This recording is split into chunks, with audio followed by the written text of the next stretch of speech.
Hello बच्चों, कैसे हैं आप?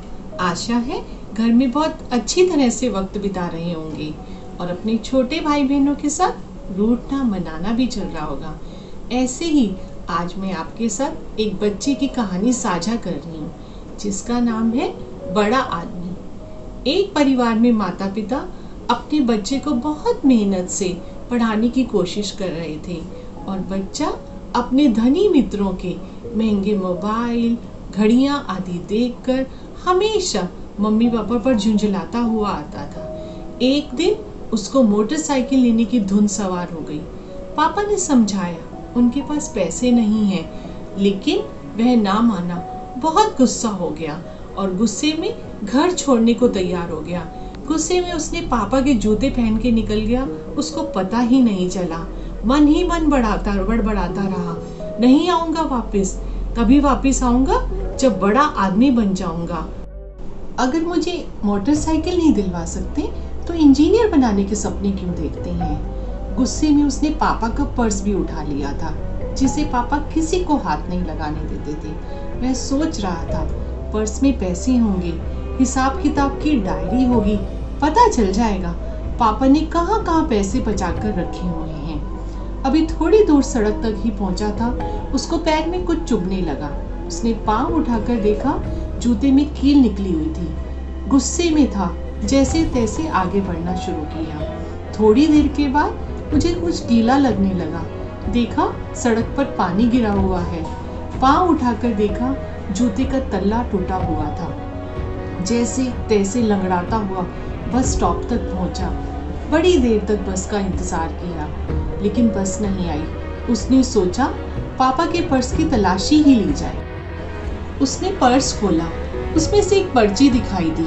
उसमें लिखा था मोबाइल के लिए 10,000 रुपए उधार। उसको याद आया पापा पिछले महीने ही उसके लिए मोबाइल लेकर आए थे, तो ये किससे उधार लिया था। तो उसके बाद उसने दूसरी पर्ची देखी। उस पर पापा के ऑफिस के हॉलीडे की एक पर्ची थी जिसमें पापा ने लिखा था अच्छे जूते पहनना। उसने अपने पैरों में पापा के पहने हुए जूतों को देखा। उसको बहुत दुख हुआ। उसको याद आया मम्मी पिछले 4 महीने से सैलरी डे के दिन पापा को कहती रही है कि आप नए जूते ले लीजिए, आप अच्छे जूते ले लीजिए। पापा हंसकर कहते थे मेरे जूतों को क्या हुआ है, अभी तो 6 महीने चलेंगे। अब समझ में आया कितने चलेंगे। पर्स में से उसने तीसरी पर्ची निकाली। वह एक विज्ञापन की पर्ची थी जिसमें लिखा था पुराने स्कूटर के बदले मोटरसाइकिल ले जाइए, जिसे पढ़कर उसका दिमाग घूम गया।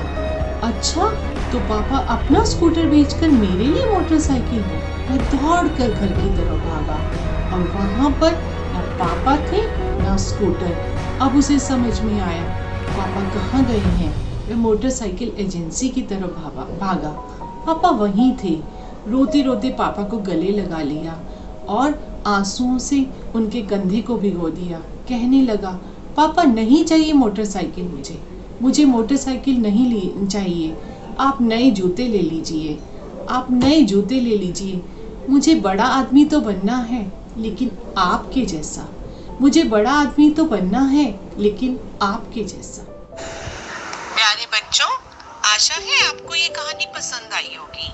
आओ हम इस पर और चर्चा करें। क्या आपने अपने माता पिता के साथ बैठकर यह चर्चा की है कि घर का खर्च चलाने के लिए, आपकी पढ़ाई या शौक के लिए वो पैसे की व्यवस्था कहाँ से करते हैं, उनकी क्या आमदनी है और उन पर खर्चों की क्या जिम्मेवारी है।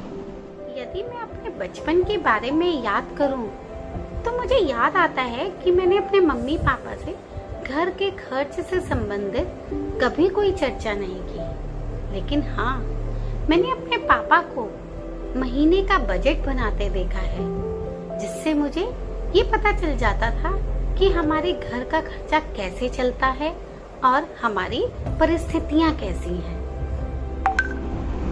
हाँ प्रीति, मुझे भी याद आता है हमारे पापा मम्मी हमारी और दादा दादी की ज़रूरतों का भी बहुत ध्यान रखते थे और हम लोगों की ज़रूरतों की प्रायोरिटी डिसाइड करते थे कि किसकी ज़रूरत पहले पूरी की जानी चाहिए।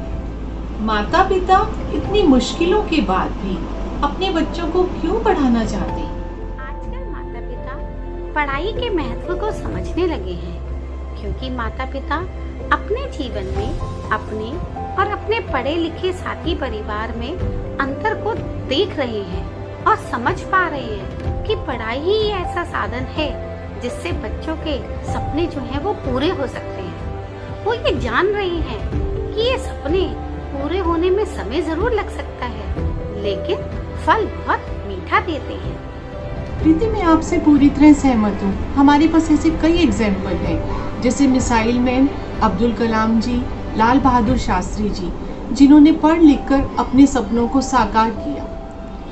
क्या आपने कभी किसी से प्रभावित होकर अपने माता पिता से कोई मांग की है? उदाहरण सहित बताइए।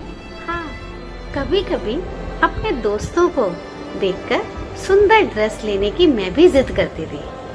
ऐसा नहीं था कि मम्मी पापा लेकर नहीं देते थे, परंतु दोस्तों को देखकर और लेने की जिद करती थी। कभी कभी मम्मी पापा उसे पूरा भी करते थे, लेकिन मौका देखकर वह मुझे समझाते भी थे। धीरे धीरे उनकी बात मुझे समझ में आने लगी और मैंने अपनी जिद भी कम कर दी। बच्चों, आपके अनुसार बड़ा आदमी कौन है और बड़ा आदमी आप कैसे बन सकते हैं?